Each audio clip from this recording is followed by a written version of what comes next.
Listen. What do you hear? The song of 12,000 horsepower in action. Thousands of precision parts operating in flashing unison, obedient to the control of the skilled pilot and crew.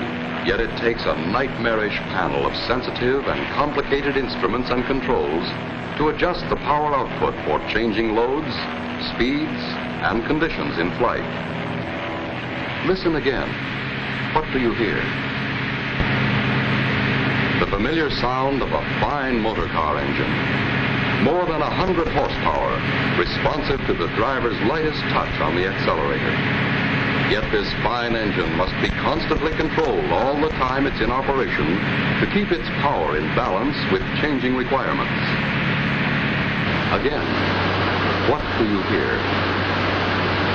The purr of an electric generator.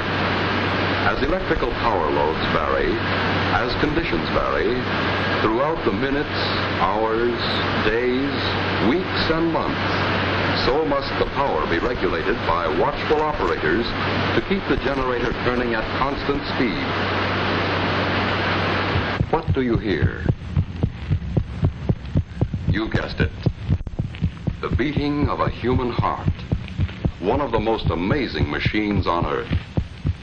The normal human pulse is between 70 and 80 beats per minute. Yet this rhythm varies every time we move or change position. Like this when we are resting. Like this when we are running or at play. And changing too with our emotions when we are happy, angry, or frightened. Listen. What do you hear now? That's right, the ticking of a watch. An accurate watch ticks 5 times each second. Like the engines of airplane and motor car, like the generator, like the human heart, your watch is a power plant that must operate unfailingly under an infinite variety of conditions. Yet, unlike our heartbeat, the beat of this tiny power plant must never vary. Unlike the giant generator, it has no tons of concrete on which to rest solid, level, and safe from vibrations which might affect its accuracy. There are no watchful attendants, no careful drivers, no skilled pilots, no banks of instruments and controls to regulate its speed and guard its accuracy. What controls the ticking of a watch? Inside, we find a beautifully poised and balanced mechanism of springs and gears, pinions and bearings. And this entire mechanism must be confined to a very small space. Still, it must run at a constant speed. Never more, never less, with an accuracy that approaches perfection. To understand what goes on inside a watch, let's make a simple device that will keep time. We'll use a garden hose. First, we'll place a little water wheel and dial in the center. When water passes through, it will turn the wheel and make the hand on the dial move. Now we'll attach the hose to a faucet. The faucet is our source of power. The hose conducts the water, our power in this case, past the dial to the nozzle. The nozzle controls the flow of power. By turning the nozzle, we can allow just a little water to flow through the hose, and the hand on the dial will turn slowly.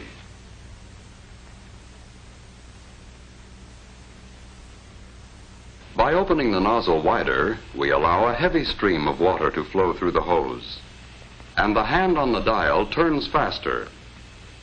If our source of power, the water pressure, remained constant, and if we could adjust the nozzle carefully enough, we would have a timepiece that would keep accurate time.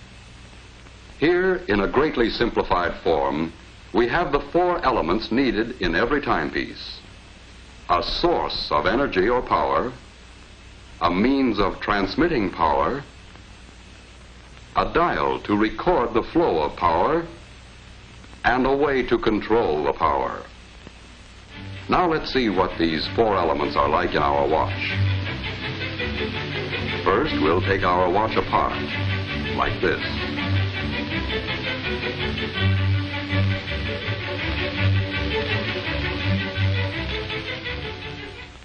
We'll begin with this part, the mainspring and barrel assembly. And so we can see everything that goes on inside, let's use giant parts to make a watch model. This is the mainspring, and it lives inside the mainspring barrel. The mainspring is the power plant of the watch, the source of power, like the faucet in our water clock. By winding the spring, we can store up energy. Here is a winding stem with gears and a click to keep the spring from unwinding. And here is the unit that controls the flow of power, like the nozzle on our hose. It is called the balance wheel and hairspring assembly. It consists of the balance wheel, hairspring, balance staff or axle. Fastened to the balance staff is a part called a roller. To the roller is attached an upright jewel pin. Let's see how these work together. A push on the jewel pin will start the balance wheel moving, and more pushes will keep it moving.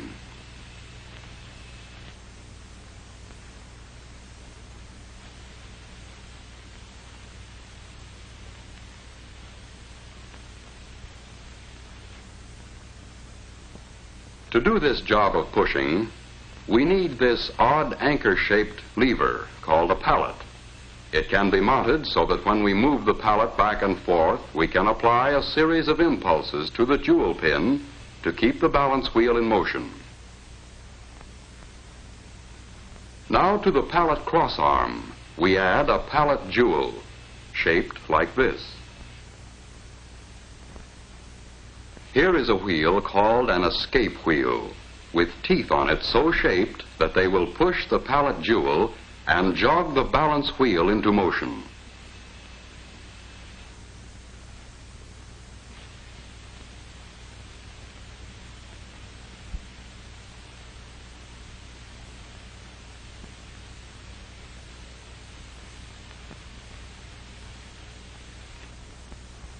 Now we'll use the energy stored up in our mainspring to drive the escape wheel.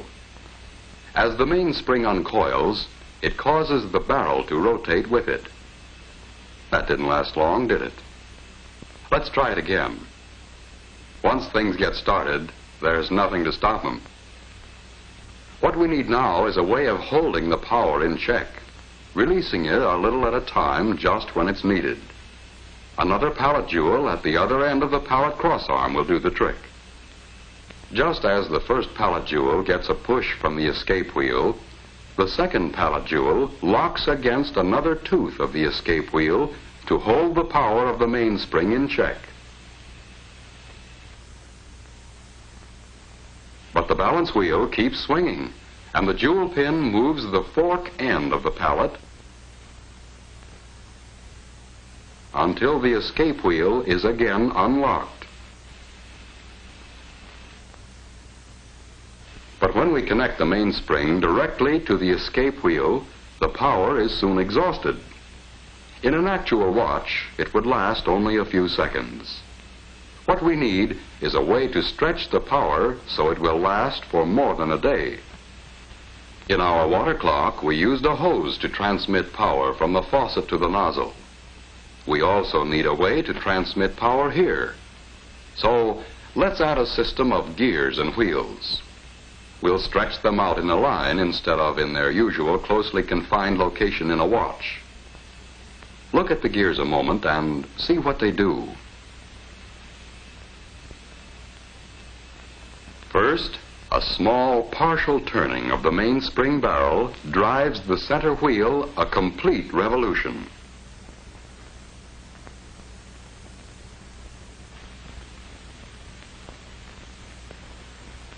A partial revolution of the center wheel drives the third wheel a complete revolution.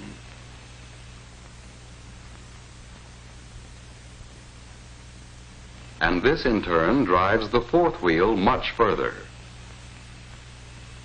As a result, a few turns of the mainspring barrel, driven by the mainspring, will drive the escape wheel many, many revolutions, enough to last a full day and longer.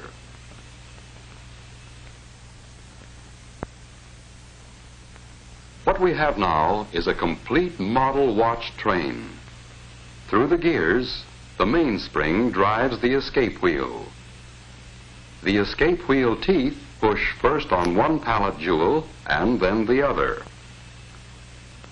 The pallet fork nudges the jewel pin on the balance wheel to keep it moving.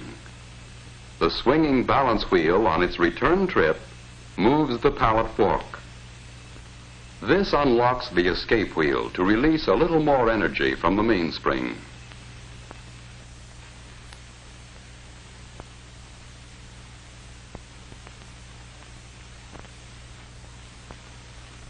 Back and forth, the balance wheel swings, controlled by its small coiled spring, the hairspring, in perfect rhythm.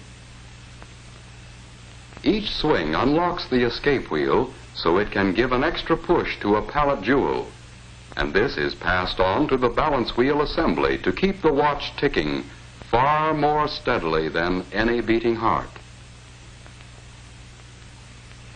All we have to do now to measure time is count the ticks. But this would be a tedious job and not very practical. Just as we needed a dial on our water clock, here too we need a method for recording the flow of power. So to the shaft of this gear or wheel, we add an indicating hand to measure seconds. As the gear train of a watch moves far enough to make 5 ticks of the escapement, the second hand moves 1 graduation on its dial. To count the minutes, we can attach a dial and fasten a pointer to this gear wheel, which is just the right size so that it turns 1 complete revolution while the second hand makes 60 revolutions.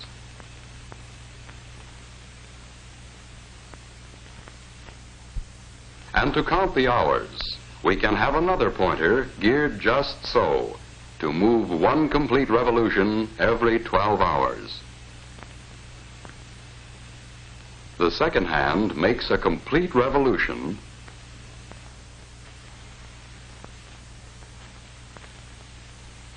and the minute hand moves 1 graduation, and when the minute hand makes a complete revolution, an hour has passed.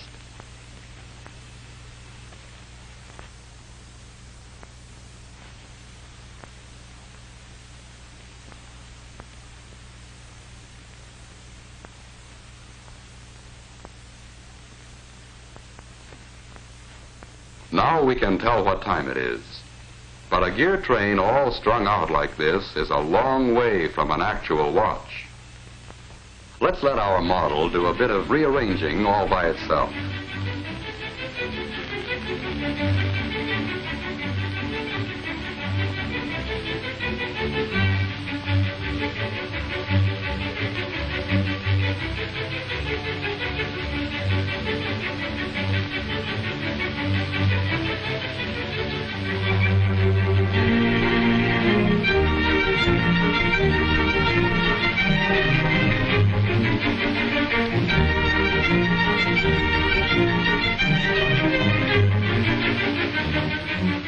Now we know what time it is and how and why we know.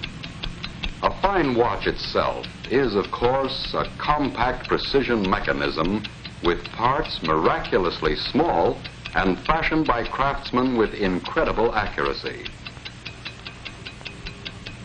But the basic principles are those we have just seen, frequently applied on a scale almost microscopic to produce the world's most accurate, portable measuring instrument.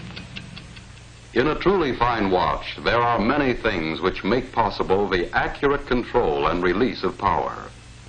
Jewels, for example.